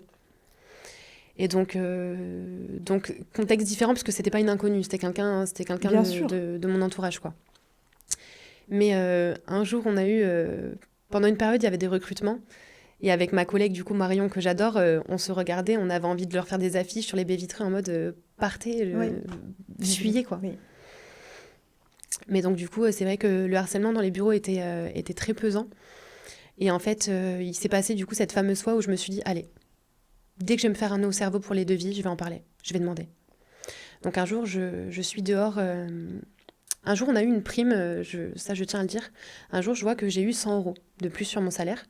Donc j'en parle avec les deux dames concernées, hein, donc Madame Mireille et Madame Dumas. Je dis voilà, je voulais savoir, oui, effectivement, Rebecca, on t'a donné une prime d'encouragement. Parce que tes devis n'étaient pas signés, donc tu n'étais pas primable. Mais pour t'encourager, ce mois-ci, on a décidé de t'offrir 100 €. Je les remercie. Et les devis? C'était pour me faire oublier les devis. 100 €? Sérieux? Et j'ai osé dire à ma collègue, trop bien, ça va payer mon électricité. Mais oui, mais en fait, Moi, je suis contente tu à ce t'en moment-là. rends pas compte parce que tu es dans une espèce de secte et tu te dis, mais ces nanas sont extraordinaires. C'est le nerf de la guerre, ce travail, en fait. Cette phrase, je l'avais dans mon script. Arrête. Mon Dieu, quelle Mot pour horreur. mot. Ah, madame, je comprends que Je suis désolée. vous posez la question du prix. C'est les nerfs de la guerre. Cette phrase, je l'ai dans mon script. Oh, Seigneur. Et je suis dedans. Oui. J'ai un pied dedans et mon espoir et mon envie de gagner bien ma vie, je pense que c'est l'enfant et la jeune ado qui a toujours travaillé avec des petits salaires qui espérait hein, finalement. Et elle en a joué, bien évidemment. Elle savait que moi, ma faille, c'était l'argent. Et en fait, j'ai dit, excusez-moi, Madame Dumas, j'en profite que vous soyez dehors avec nous, parce que ça arrivait que quand on soit en pause cigarette ou en pause le midi, Madame Dumas vienne avec nous. Donc la grande directrice, la grande Ouais. patronne, ça arrivait qu'elle se pose avec nous et qu'on discute. Et je lui dis, voilà, Madame Dumas, tant qu'on y est, on n'est que vous, moi et Marion. Donc ça va, elle sait qu'on est hyper proches, qu'on a même pas un mois d'ancienneté de différence. Donc voilà, on a les mêmes questions, quoi. Je dis, voilà, Madame Dumas, je voulais vous demander par rapport au devis, parce que j'ai une question. Et en fait, moi, je me suis dit, cette femme, il faut lui parler comme si j'étais bête, mais gentille. Ah oui, oui, naïve. Si c'est de l'affront, Oui. Je suis pas sûre que ça passe. En fait, elle m'a appris à être commerciale, elle m'a appris à jouer des rôles. Ouais. Je vais en jouer un Donc- avec toi, du coup. Parce que je comprends pas, Madame Dumas. Si mes devis, par exemple, d'un mois sont signés 3 mois après, mais qu'il manque les devis d'encore d'un mois et d'encore d'un mois, comment je vais être primable Comment ça se passe? Elle me dit, vous savez, Rebecca, un bon commercial, il court après ses primes. Effectivement. Et j'entends votre interrogation. Vous savez, et là, elle envoie la patate chaude et dit, Madame Mireille, c'est elle qu'il faut aller voir tous les jours. Oui, mais moi, j'ai pas envie de la harceler, ou de l'embêter, parce que c'est un peu lourd d'arriver tous les matins avec la même question.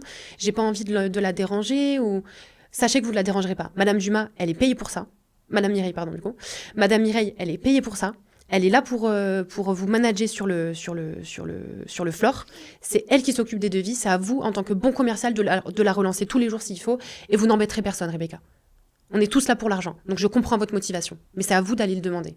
Donc là, Bon, c'est OK. elle refile la patate chaude. Ouais. Je me dis, elle refile la patate chaude, mais elle m'autorise à le faire. Mhm. Donc je me dis, bon, mais j'ai le droit tous les matins de venir sonner et de toquer à la porte en disant bonjour les devis. Je pose la question à Madame Mireille, je crois, le lendemain. J'ai alors les devis, Madame Mireille. Oui, on verra ça plus tard. Je crois qu'on est jeudi. Elle me dit, on en parlera lundi. Tous les jours, hein, on en parlera plus tard. On va passer le vendredi, elle a des choses à gérer, nanana. Moi, je suis empathique, hein, donc elle a un autre travail, elle a des choses à gérer, nanani, nanana. On en parle lundi. Et Madame Dumas m'avait dit, on en parlera lundi. Pas de souci. J'arrive le lundi, je m'en rappellerai toute ma vie, et c'est là où ça bascule. C'est exactement ce jour-là. Ma patronne, elle était dans une réserve en train de ranger les stocks. Donc du coup, elle était de dos à moi. Mais elle me parlait sur le côté. En gros, elle tournait la tête et moi, je la voyais sur le côté. Je lui dis, excusez-moi, Madame Dumas, vous savez la discussion qu'on a eue l'autre après-midi dehors? Oui. À quel sujet? Mais au sujet de mes primes. Mais quoi, en fait, je comprends pas. C'est quoi votre question? Je dis, en fait, moi, ça m'angoisse et je me pose des questions. Ça m'embête vraiment de savoir comment mes devis vont arriver. Bon, je comprends pas, en fait, c'est quoi vos inquiétudes? Les devis, Madame Dumas. On en parlera plus tard. Ok. Là, tu comprends peut-être à ce moment-là que tu n'auras jamais de prime. Moi, à ce moment-là, j'avais dit à ma collègue, à Marion, je vais demander. T'es sûre, tu veux reposer la question? Mais t'as déjà demandé il y a 3 jours et tout. Ouais. Même elle a peur pour moi. C'est fou d'être dans ce total... Ça, c'est de l'emprise. Hein. Ouais. Quand tu as peur de parler avec ton patron, quand Ouais. tu as peur de demander quelque chose qui te revient de droit, c'est de l'emprise. Mhm. Oh mon Dieu. C'est fou d'être un employé et d'avoir peur de parler à ses patrons. Et même d'avoir peur de parler de cette situation aussi. Ouais. D'avoir peur des conséquences. On a l'impression d'être l'élément relou, alors qu'on est là pour notre argent. Pas du tout, t'es la victime. Hein. Et tu réalises quand que d'ailleurs t'es une victime dans cette société? Il y a une date où j'ai basculé à employé victime, effectivement. Moi, ma pauvre collègue Marion qui me dit, alors, tu lui en as parlé? Je fais... En fait, elle était assise sur le bureau en face de moi. Je lui ai à peine débriefé qu'elle a compris ce qui se passait. Je l'ai regardée et en fait, nous, on a appris, c'était une rumeur dans les bureaux, donc on s'était toujours quand même méfié des rumeurs, que nos micros étaient sous écoute. Donc quand on se mutait parce qu'on n'avait pas de clients en ligne, pour pas dire « t'as un mouchoir » et pour pas que la personne dise « allô » et qu'elle entende le vendeur « tiens, t'as un mouchoir », on pouvait se muter. Donc quand la personne répondait, on réactivait le son, on disait « allô », mais ça nous arrivait de nous muter. Et en fait, on a appris, c'était les rumeurs dans les bureaux et je pense que ces rumeurs sont fondées, parce que des propos ont été sortis de contextes où c'était pas possible d'être répété. Elles prenaient des relevés de toutes les fois où on coupait nos micros et elles écoutaient ce qu'on se disait entre nous. Parce qu'il y a des propos qui ont été sortis et ça a été pas dit à côté d'elles. Ça a été dit dans les bureaux, avec nos casques sur les oreilles. C'est un truc de fou. C'est hyper grave. Donc moi, j'ai Marion qui me dit « alors, t'as parlé des primes ?» Et en fait, je l'ai regardée. Donc moi, de base, je tiens mon micro et je lui dis « Marion, je te jure, j'ai vu une autre personne. Son visage... » Moi, je limite un peu le faciès. Elle me dit « non, je te jure. » C'était pas la même femme. Tu l'as dit au micro, ça? J'ai le micro, mais je le tiens plus ou moins. Et tu sais qu'en fait, il y a Javot et Anastasie qui sont potentiellement en train de t'écouter. Je l'ai appris plus tard. Tu l'as appris plus tard, évidemment. Je l'ai appris plus tard. On lève nos micros, on discute, on le rebaisse, au cas où qu'il n'y ait pas un client qui nous entende, justement, parce qu'on se mute pas tout le temps. Bien sûr. Donc il y a des fois, on disait, t'as pas un mouchoir ou t'as pas de l'eau. Donc ça nous arrivait de lever nos micros. Et donc du coup, je lui dis, une autre personne, Marion, méconnaissable. Ouais. Elle me dit, non. Elle me dit, tout à l'heure, allez, on sait qu'on va se faire un débrief. J'arrive dehors, je lui dis, Marion, je te promets, je l'ai pas reconnu. Un visage, mais à croire, je lui ai posé la question la plus intime, genre. Et là, elle m'a regardée, elle m'a dit, ça pue, c'est bon. Changement de comportement, ça y est. Oui. C'est toi qui me dis que je peux vous courir après pour parler de mes devis, mais quand je le fais, je t'agace au plus haut point. Oui. Je te dérange. Et puis surtout qu'entre elles doivent se dire, oh là là, on a La encore relou. Rebecca, la relou de service, là, qui est venue nous parler des prix. Mais qu'est-ce qu'on en a à foutre, hein, sérieux? C'est un peu ça. Ouais. Mais c'est pour ça qu'elles ont autant de thunes. Enfin, pardon de parler comme ça, mais On fait sa richesse sur le dos des gens. ok. J'ai compris que c'était ça la devise. Aujourd'hui, l'entreprise tourne toujours ou pas? Oui. Et c'est toujours les mêmes personnes là-bas ou... Le noyau est toujours là. Ok. Et le noyau restera. Parce que la meilleure des meilleures, je suis en train d'y repenser, elle était dans le salon. C'est ça quand tu Ouais. as pleuré. Elle fait partie de... Enfin... On y vient. Ah, Cette personne il y a est une coincée. suite? Comment? Cette personne est coincée. Cette personne a un fixe. Elle peut pas partir ailleurs. Elle a des choses personnelles qui font que je pense qu'elle est impliquée autant professionnellement que en fait elle est liée avec les patrons puisque ça fait des années qu'elle les connaît.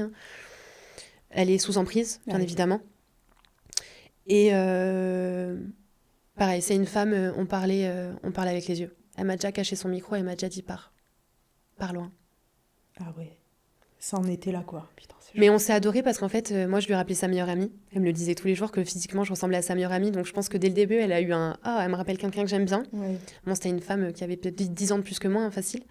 Et on s'est adoré. J'adorais sa manière de vendre. J'adorais sa manière de rentrer dans les gens. J'adorais sa manière de rire. Elle a adoré ma façon de vendre et j'ai adoré sa façon de vendre et ça nous a liés. Ouais. Et en fait, je pense qu'elle a vu peut-être elle plus jeune en moi.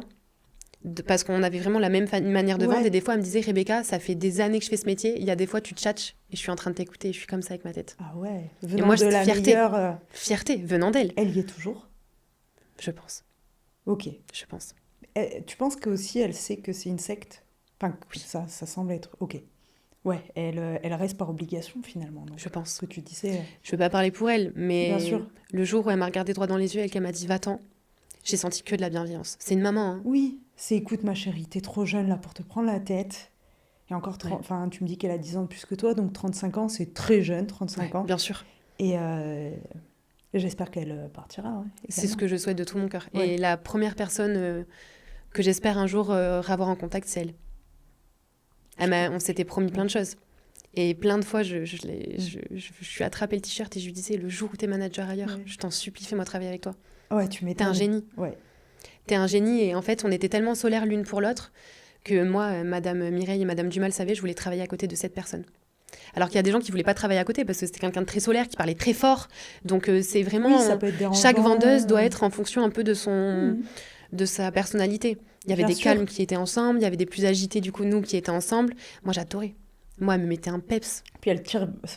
le soleil attire le soleil. Enfin, énormément. je sais pas comment dire, mais oui, c'est ce qui s'est Énormément. passé, quoi. Et donc là, toi, tu réalises donc que c'est secte, gourou, Ouais. que tu commences à avoir peur. Il y a eu des punitions. Ouais, on donc, subissait des punitions, des vous subissiez des punitions. menaces de se faire virer tous les matins. Ouais, ok. C'était devenu Donc, un du classique. chantage, hein, finalement, Ouais. si tu fais pas ça, t'auras C'était ça. devenu- ouais, De c'était la devenu un classique. manipulation. Mm. De l'argent qui manque, toujours. Ouais. Est-ce qu'il y a un moment où t'as vrillé? Je vais Ouais. employer ce terme, mais où t'as pété les plombs, finalement, et que t'as dit, c'est bon, je pars de là, j'en peux plus.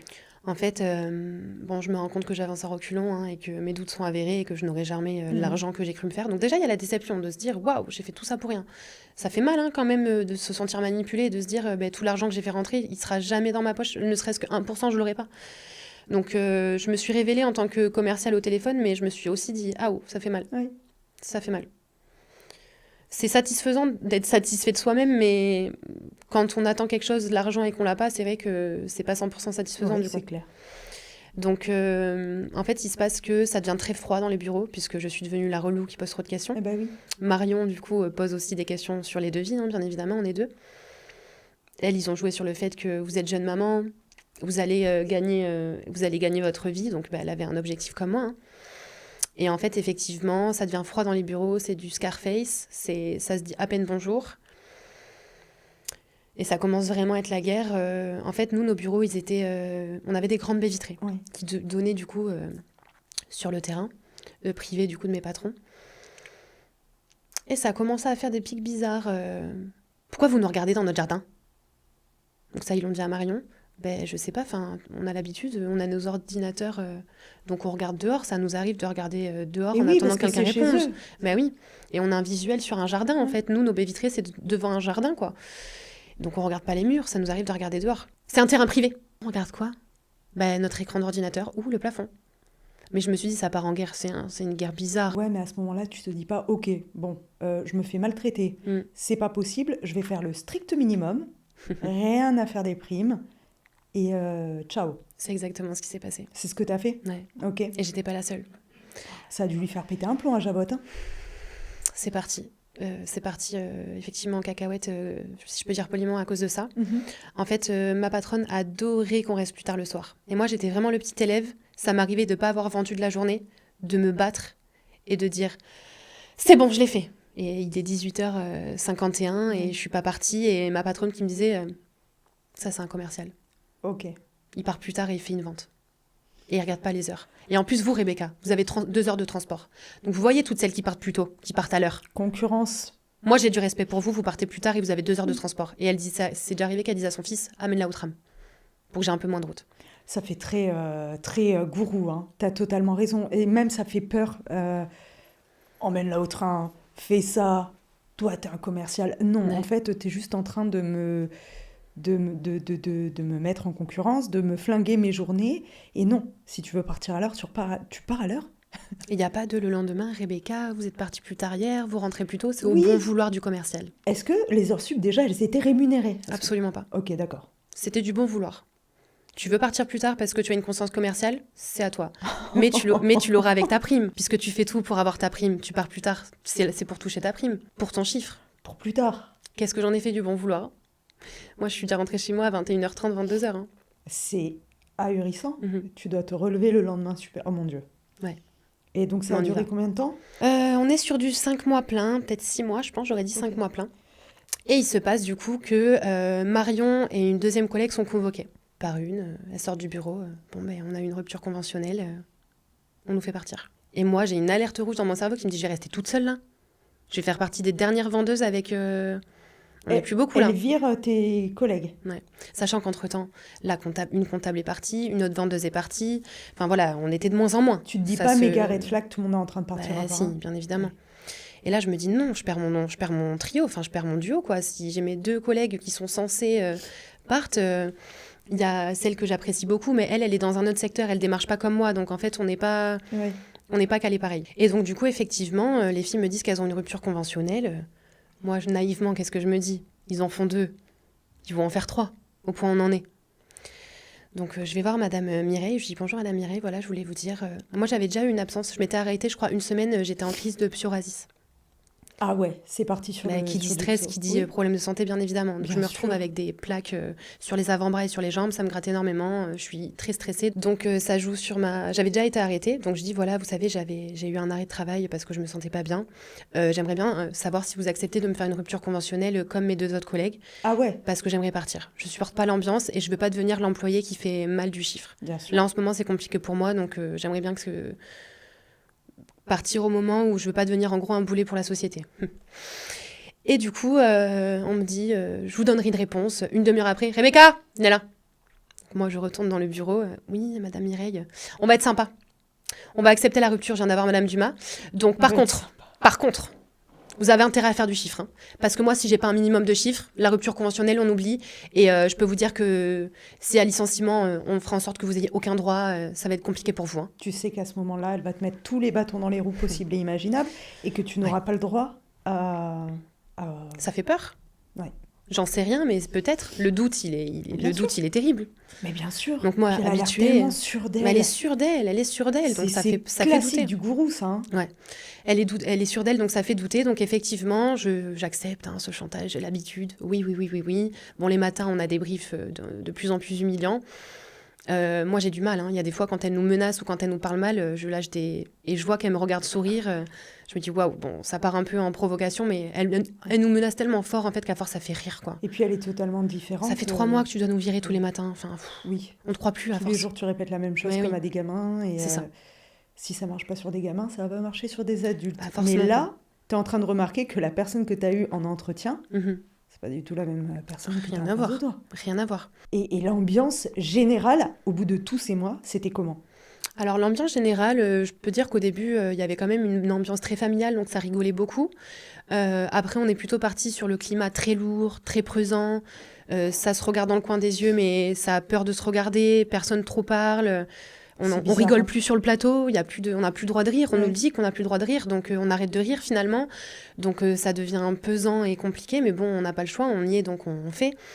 Et en fait, ma patronne, c'est quelqu'un qui est très superstitieuse, donc c'est ok, hein. Moi, Oui, je suis bien sûr. ouverte vraiment à tout.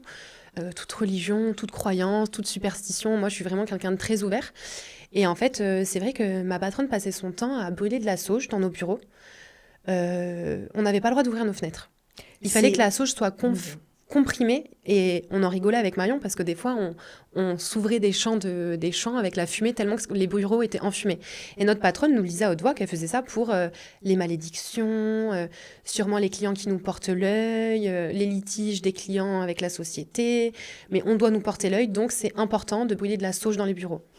Bon, moi, chacun ses croyances, chacun ses T'as le petits droit de brûler gris-gris, de la chacun ses sauge, mais trucs. par pitié, ouvre la fenêtre. Ah non. Ça, c'est horrible. Ouais. Les yeux, peut-être aussi, ça doit piquer les yeux. Ah, moi, sous lentille, c'était quelque chose. Hein. Oh Oui, mon oui. Dieu. Donc, voilà, c'était une ambiance... j'avais l'impression qu'elle avait toujours besoin de se protéger du mal que j'avais l'impression qu'elle savait qu'elle faisait. Ouais, c'est elle qui fait du mal, donc en fait, elle projette ça sur Je pense. la société, quoi. Je pense, mais bon, moi, je me dis chacun ses tips. Et en fait, il s'est passé un épisode... et c'est pour ça que je pèse mes mots, mais j'aimerais bien... je pense que c'est important d'en parler. En fait, il s'est passé que pendant 3 semaines, on avait des mouches. On était envahis de mouches dans les bureaux, mais tout le temps le matin, on aérait une bonne heure, et puis après, les mouches partaient, mais tous les matins, on avait des mouches. Et un jour, du coup, ma collègue arrive sur sa place, sur sa place, et nous, on avait du plafond, vous savez, avec des plaques carrées là qu'on peut soulever et déplacer. Totalement. Et un matin, on arrive, il y a 15 mouches sur une plaque. On se dit, bon, Il y a un truc ça là. fait 2 mois que tous les matins, on dit Madame Mireille, il y a des mouches, on peut faire quelque chose. Elle nous disait, concentrez-vous sur votre travail, on va ouvrir les fenêtres. C'est dégueu. Enfin, s'il y a autant de mouches à un endroit, c'est qu'il y a un souci généralement. C'est pas signe de bonne nouvelle, quoi. Et en fait, il y a une collègue qui bouge la plaque avec une règle, qui saute et qui bouge la plaque. Peut-être 100 verres qui tombent. Oh, Sur le bureau de ma collègue. Ça part, en plus on est que des filles, donc ça Oh, part sur en le cris. Ça part en cris dans Ça tous me les gratte, bureaux. pardon. C'est moi, ça, je prends mes sacs et tout. Enfin, terrible, terrible. Elle soulève la plaque. Franchement, je suis peut-être marseillaise, hein. 50 mouches. 50 mouches qui ça sortent du et puis trou. l'odeur. Mon Dieu. Ils viennent d'où ces verres? Comment? Attends, mais il y avait quoi là-haut? Du coup, ma patronne prévient Madame Mireille, Madame Dumas. Qu'est-ce qu'on fait? Qu'est-ce qu'on fait? Ouais, les vendeuses, vous sortez dehors. Nous, on n'a pas eu le droit de voir. Je me suis dit, c'est bizarre, il y a quoi en haut? Il y a Non, mais ils quoi ont tué des animaux. Mais Qu'est-ce je me qu'ils suis ont dit, il y a fait quoi? des rituels sataniques? Mais je me suis dit, il y a quoi en haut? Mais oui, mais même nous, on s'est dit, c'est bizarre. Et carrément, on n'avait pas le droit d'être devant les baies vitrées. Vous vous éloignez! Donc nous, on était au fond du truc en mode, ok, qu'est-ce qui se passe? Et on entend en plus les peu qui sont à l'intérieur qui hurlent. Parce que forcément, bon, en fait, il s'avère qu'il y a des années, ils avaient traité les bureaux pour les rats. C'était un rat qui était là depuis, je pense, bien longtemps. Parce que nous, on disait à Madame Mireille depuis 3 mois qu'il y avait une odeur horrible dans les bureaux. Concentrez-vous, elle allumait un encens tous les matins, mais il faut régler le problème à la source si ça pue la mort. Oh, c'est Faut pas dégueu. mettre sous le tapis. Pardon. Dégueu, Mon Dieu. dégueu, Ouais, je suis d'accord. écœurant. Ça Donc- t'énerve, hein? Ah, Ah, t'es encore mais parce hyper que- énervé, mais hein. nous, en Mais t'as plus, raison, hein. on Je subit comprends. une odeur terrible tous les C'est matins. dégueulasse, ouais. Donc bref, on a eu le droit à une pause ce jour-là, je crois, d'1h30 pour faire aérer les bureaux. Elles ont mis des produits comme des fumigènes. C'était limite un cadeau, une pause, Ouais. quoi. Elles mettent des fumigènes ou je sais plus ce qu'elles mettent, des bombes dans les bureaux pour régler le truc. Donc nous, quand on reprend la pause, ça sent le chimique dans les bureaux, mais une odeur de produit qui décape, quoi. Et en fait, donc on ouvre les bureaux, ma patronne ramène du oud, donc elle fait brûler pour que ça sente bon. Vous savez, ça sentait comme le spa, enfin ça sentait vraiment super Ok. bon, mais pour enlever l'odeur un peu toxique, je pense, de mort au rat ou je Et ne sais. c'était je au-dessus ne sais. d'un bureau en particulier ou pas? Bah du coup, l'odeur sentait dans tous les bureaux parce qu'elles ont traité tous les plafonds du L'espèce coup. La plaque était au-dessus d'une collègue. Ok. Donc il le se rat passait mort, des bon, choses, j'ai appris que c'était un rat. Hein. Ah, c'était un rat? Mais oui, c'est parce qu'il y a des années, elles ont traité les bureaux. Bon, bah, il y a un rat qui est décédé, je pense, plus tard. Et bon, quand le dératiseur a dû passer, ils l'ont pas trouvé. J'ai supposé ça. Hein. Mais rien de choquant. Enfin, voilà. Ok. Il était Ouais, bloqué moi, je dans les pensais à un combles. rituel satanique, Non, des trucs non. de fou et tout. Bah, J'ai demandé à ma collègue, parce qu'on n'avait pas le droit de savoir ce que c'était. Je dis, mais c'est quoi ce mystère? Et j'ai une collègue, elle m'a dit, C'est clair. 2 semaines après, elle m'a dit, Rebecca, c'était un rat. Tout Tout ce ça pour ça? Je dis, mais tout ce mystère pour un, bon, paix à son âme, mais pour un rat, quoi. Ouais. Et en fait, donc, on reprend à la pause et on dit, oui, excusez-moi, Madame Dumas, mais ça sent vraiment fort le produit dans les bureaux, donc elle vient nous brûler du oud pour que ça sente bon. Et il se passe, du coup, cet événement que je ne pourrais pas vous dire, que je ne sais pas pourquoi elle a fait ça. Ma patronne se met à côté de moi. Donc c'était un peu la guerre déjà, parce que je l'avais déjà embêtée avec mes questions des devis. Donc l'ambiance n'était pas terrible entre nous. Et elle me dit, Rebecca, tendez-moi votre poignet. Et moi, je sais pas, me demandez pas pourquoi. Tout le monde m'a dit pourquoi t'as fait ça, mais j'en sais rien. Je sais pas, moi, automatiquement. Donc je tends mon poignet à ma patronne. Et elle avait un parfum en roll-on. Et elle m'a écrit une phrase. Avec ce fameux parfum en roll-on. Elle m'a écrit une phrase, donc vous vous doutez, c'était en transparence puisque c'était du parfum. Je n'ai jamais su ce qu'elle a écrit sur mon avant-bras avec son parfum. Je suis sûre qu'elle a fait de la sorcellerie. Enfin, ça me fait penser à la sorcellerie parce que je vois le pire et tout. Les peu de fois où j'en ai parlé, c'est les réponses qu'on m'a données. On m'a dit, Rebecca, c'est très bizarre. Mais si t'as donné ton poignet, c'est parce que t'étais sous emprise de cette personne. Rebecca, donnez-moi votre poignet.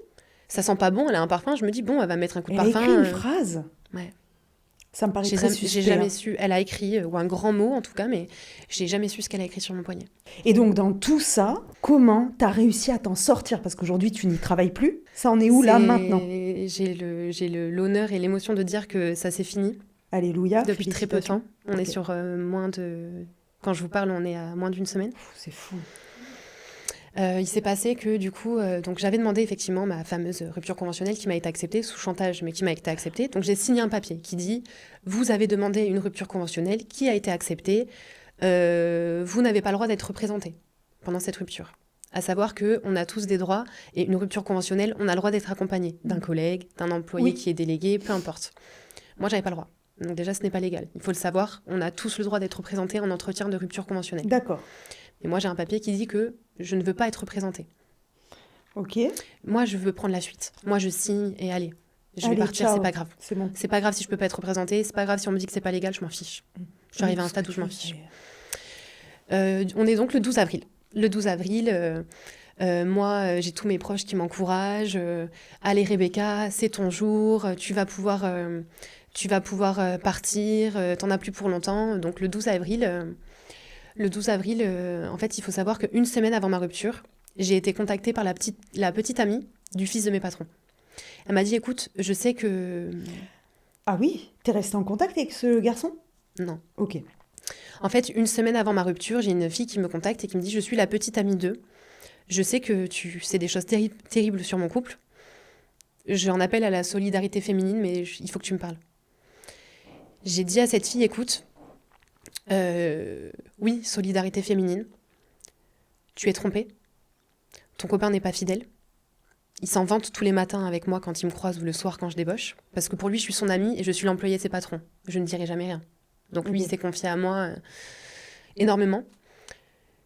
Tu es trompée.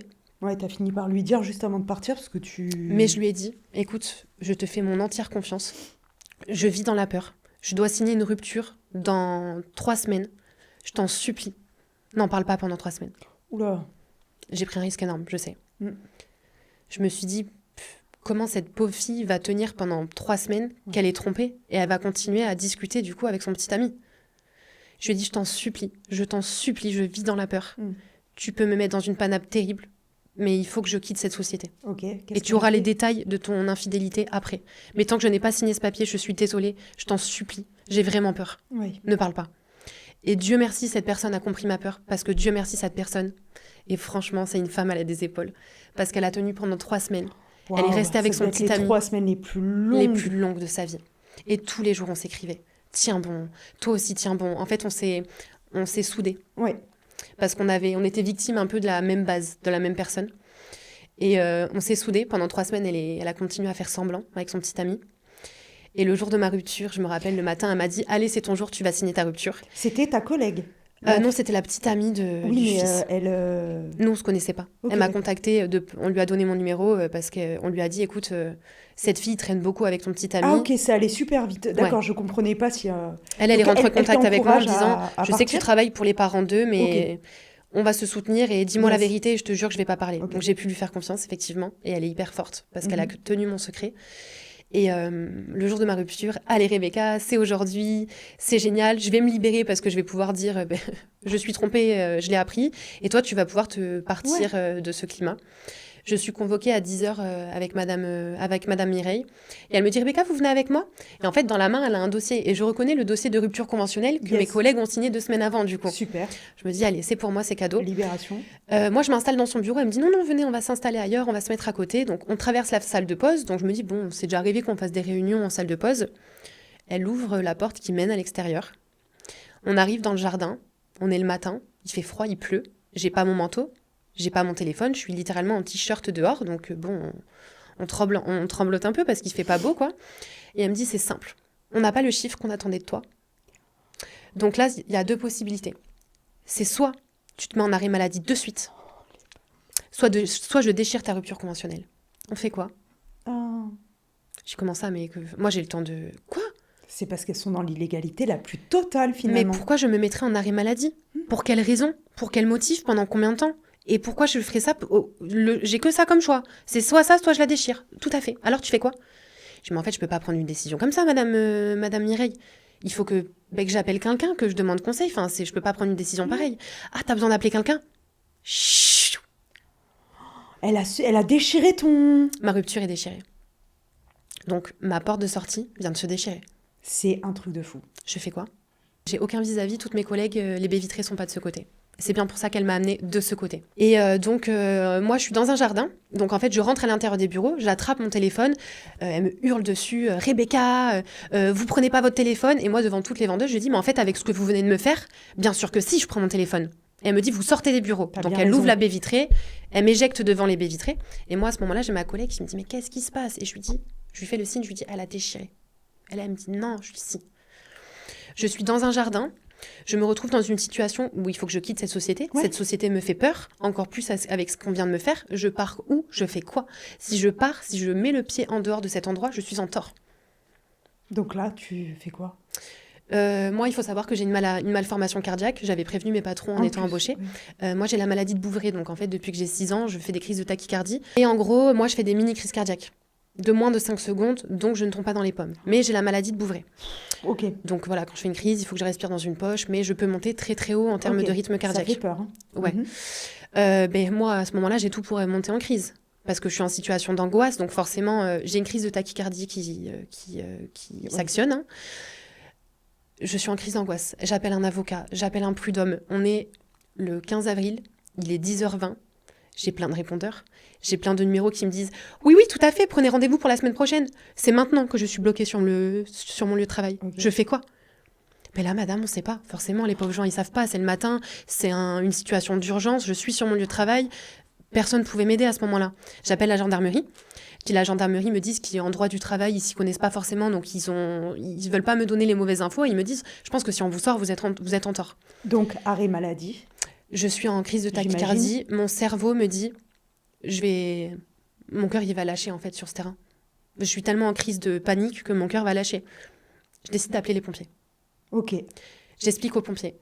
Je suis en crise de tachycardie, j'ai telle malformation cardiaque et je suis en crise à cause de ça et ça. On m'a fait un chantage que j'ai refusé. Je suis bloquée. À l'aide. À l'aide. On me passe un médecin du SAMU, processus normal. Hein, quand on appelle, on est donné par un service qui est un autre service. On me répond, on arrive de suite.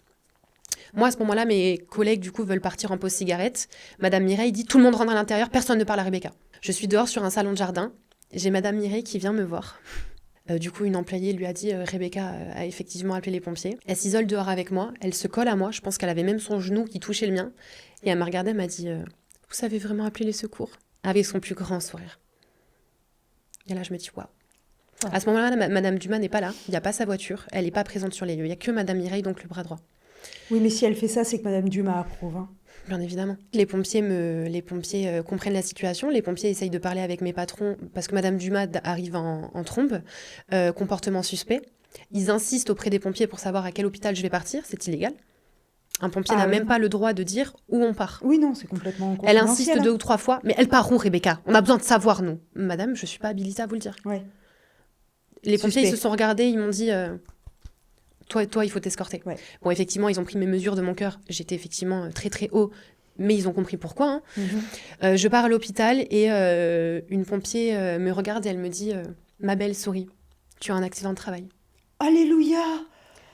Oh. Mais moi, j'ai 25 ans, je sais pas ce que ça veut dire. Ah, mais ça fait du... Je suis en mode, quoi? Ça veut dire quoi? Tu as un accident de travail, tu es sauvé. Ah oui. Et du coup, je pars à ce fameux hôpital. On me fait un mot, on me fait un rapport officiel des pompiers de ce qu'ils ont vu, entendu, pourquoi, comment. Donc ce papier vaut de l'or, hein, bien évidemment. Ils ont capté, hein. Ils ont été très malins et tant mieux. Ils ont compris. Et donc effectivement, je suis en arrêt. Mon arrêt, il commence en début de l'été. Yes. Donc du coup, forcément, les démarches sont un peu ralenties.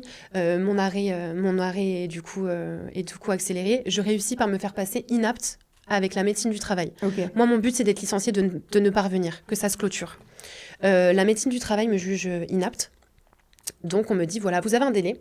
Votre patronne, d'ici quelques jours, va nous envoyer votre date de licenciement. Et avec cette date de licenciement, vous serez du coup licenciée. J'attends 1 semaine, 2 semaines, je me dis bon, c'est un peu long. J'appelle la sécurité sociale, je dis bonjour, excusez-moi, je sais que je suis en cours de licenciement, je sais pas quand je vais être licenciée, est-ce que vous avez une date à me donner puisque mon employeur a dû vous fournir un papier. Un papier. On me répond, mais madame, vous êtes licenciée depuis le 26 décembre.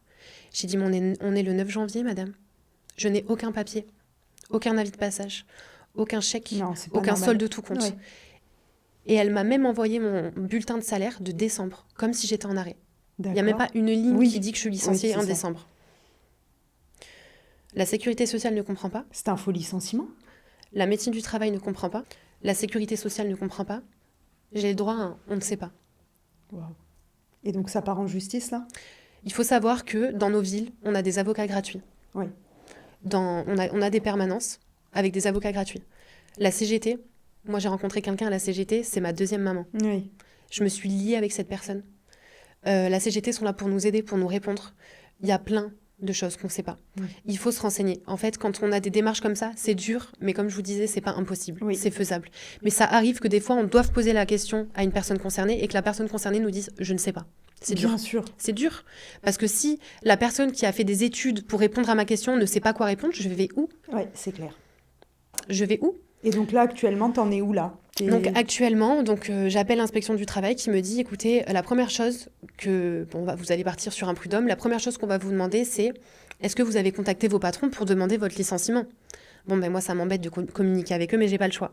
Donc je fais une mise en demeure en disant, j'ai appris mon licenciement par la sécurité sociale. Déjà, on est sur un vice de procédure, hein. On ne doit pas apprendre son licenciement par la sécu. Merci de mettre les choses en ordre pour que j'ai mes papiers. Puisque vous avez dit que vous m'avez viré le 26 décembre, on est le 10 janvier, et encore, je l'ai envoyé le 14 janvier exactement. Il serait temps de m'envoyer mes papiers.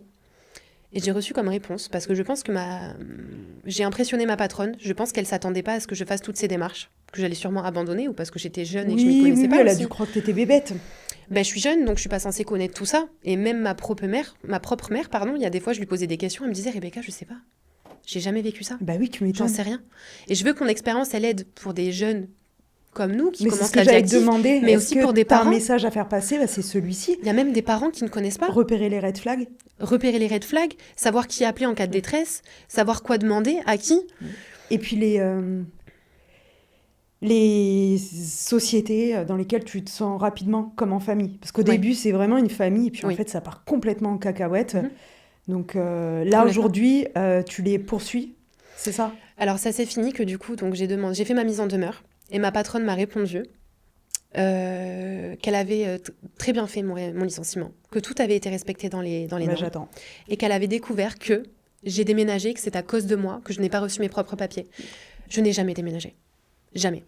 Je pense que dans sa tête, elle a dû tellement peut-être être en colère, alors que moi, je tiens à le dire, c'est une personne que j'ai idolâtrée. Et j'ai pas honte de le dire. Bien sûr. Je l'ai vue comme quelqu'un de grand, de carriériste. Je l'ai vue comme une femme impressionnante. Et je me dis, comment tu peux arriver au stade de dire... Je suis pas en retard, t'as déménagé, je l'ai découvert. Non. Mais je n'ai pas déménagé. Sois sûre de ce que tu dis. Oui. Pour moi, en fait, j'ai tellement imaginé un personnage puissant et intelligent. Non, en fait, elle est pas intelligente, elle y allait au talent, à te dire des trucs de fou. Toi, tu croyais trop que c'était un truc de dingue, tout ce qu'elle était en train de te dire.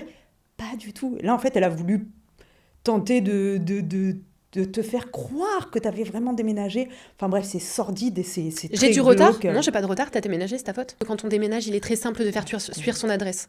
Suivre son adresse. Donc en fait, Ouais. limite, je suis bête. En plus, je suis bête, je déménage et je change pas d'adresse. Et donc du coup, suite à ça, j'ai dit à mon avocate, maître, qu'est-ce qu'on fait? Parce que nous, ça fait 9 mois Oui, qu'on oui. se bat, que c'est la guerre des papiers. Et puis c'est... Moi, en fait, cette histoire, je l'ai appelée un dîner de cons. Moi, je réponds ça, tu réponds ça. Et donc effectivement, ça s'est conclu que j'ai envoyé une convocation. Parce qu'il faut savoir que quand du coup... Donc le prud'homme existe, mais on a aussi une chose qui s'appelle le prud'homme référé. Un prud'homme référé, c'est un prud'homme accéléré. Tu n'as pas tes papiers.